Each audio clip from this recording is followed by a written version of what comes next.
There is a huge trend right now around looks maxing, and I have a boner to pick. I have a bone to pick with it.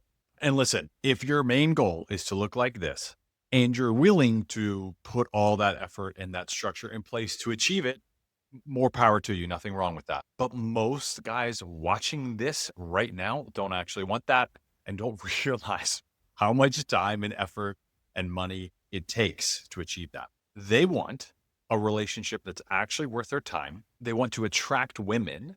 They want to be attractive to women. And they still want to have time to enjoy their lives while they're doing that. And that's why looks maxing completely misses the mark. The problem isn't that looks don't matter. The problem is guys are optimizing for the wrong variables for far too long. For those of you who don't know, let's define looks maxing real quick. It's pretty obvious. It's idea that the primary way to succeed in dating, or maybe anything in life, is to continually focus on your physical appearance. It is the capstone of your efforts. Things like jaw, leanness. No, we're not doing that. Symmetry. I don't have a symmetrical face, and you probably don't either. Lighting, angles, everything. Yes, there are benefits to looking attractive, but it's not really about looking attractive.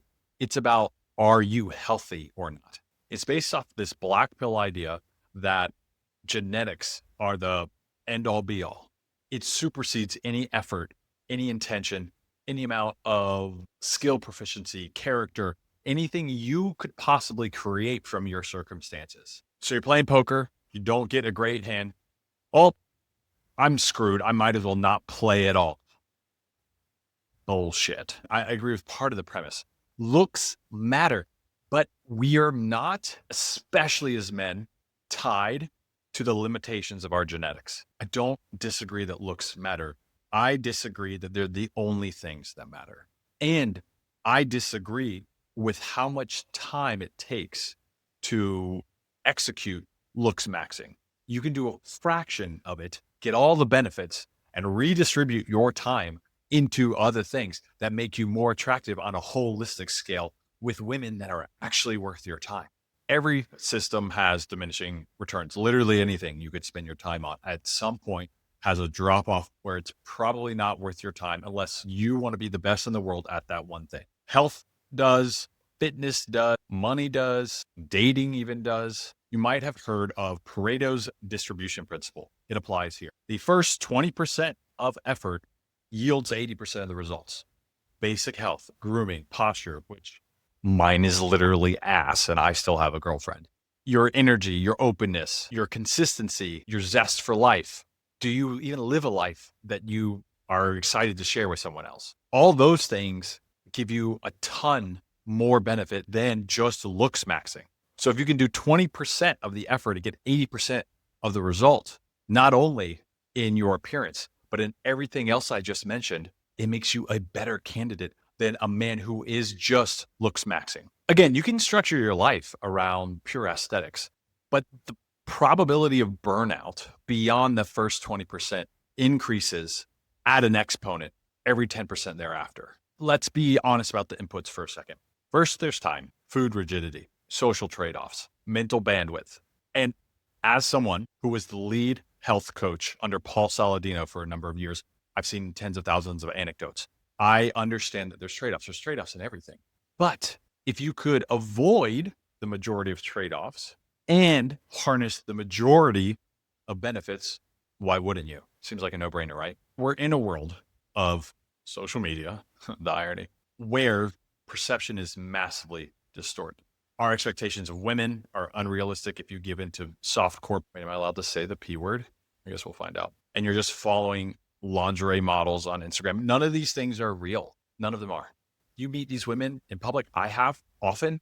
They do not look like in real life what they look like on social media. And men have become this way too. Nothing wrong with bodybuilding or caring about your appearance.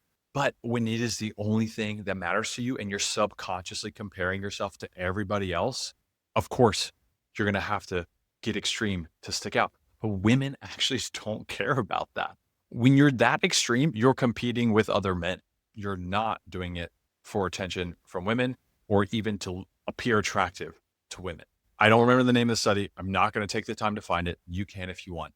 Paraphrasing, summarizing, they found that men on average who, let's say you're a 4 objectively on a 1 to 10 scale in terms of attractiveness, most men who were a 4 would typically not settle for less than a 5 or 6. 5 or 6. Oh, Freudian slip. 5 or 6 when pursuing a female partner. That means guys who were, and women were the opposite. If they were a 6, they were willing to settle for a 5 or 4 on that same scale of 1 to 10. So what does that tell us? That tells us men care more about looks than women do. And the 20% of what you have to do to be healthy and look good isn't as complex as you think.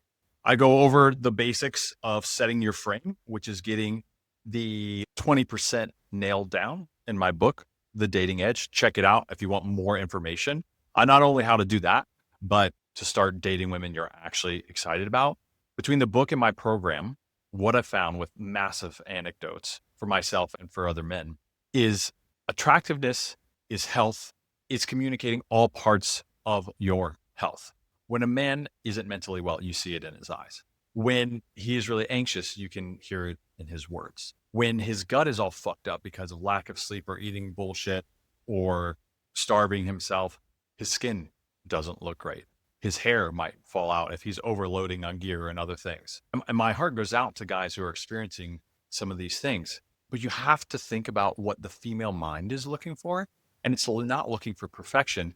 It's looking for, is this man in a current state of health that I could bear a healthy child? I don't care if you want to have children or not. The reality is millions of years of evolution have wired women to think that way. So once you check off the boxes by eating whole foods, working out 2 to 3 times a week, full body, getting plenty of rest and recovery in between, getting good sleep, getting sunsight, getting plenty of sunlight, investing time in the social connections you actually care about, for the friends you foresee being in your life for a long time, investing in hobbies and things that make you laugh and have fun. When you do these, and you can do all of them for the same amount of time that it would take to be competitive in the Looksmaxing sphere, that's going to look way more attractive to women than just Looksmaxing. I mean, ask any woman.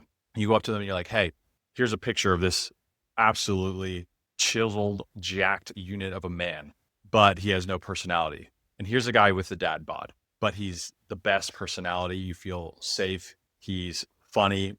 Maybe he's a little lazy, but he does what you need him to do. Which would you pick? Even without the future together part. The dad bod, 9 out of 10 times. Which is why once you've nailed down the basics for your health, for your attractiveness, you should redistribute the rest of your time into all those other categories. And back to the Gen X piece, a lot of people say, oh, my Gen X suck. We all have a starting point. And maybe, yes, we can't decide where that starting point is. But as you adapt, as you adopt, apply, and stay consistent with diet and lifestyle interventions, your gene expression literally changes. Yes, you might not grow 3 feet, neither will your personality, but your skin will look healthier, your hair will look healthier, your eyes will look healthier, your smile will be brighter, your breath won't smell as bad. That was ironic timing. And when you're physically healthier, you're mentally healthier, spiritually healthier, if I dare say it. It's a borderline woo-woo. But the 3 are intertwined in an intimate way, and you will not be able to separate them. And women can sense all of that. In fact, they have a 6th sense for that. Now look, Now look, at the end of the day, this is just an opinion, but it's an opinion from somebody who's been experimenting in extreme ways in the health world for over 15 years, who worked for one of the biggest names in the podcast health sphere. And now I work with men and I get to see hundreds of anecdotes of what actually works in the dating world. I just want to tell you, you don't have to do as much as you think. Be more tactical and build a life that you love, and that will do most of the lifting for you. Revisit the basics.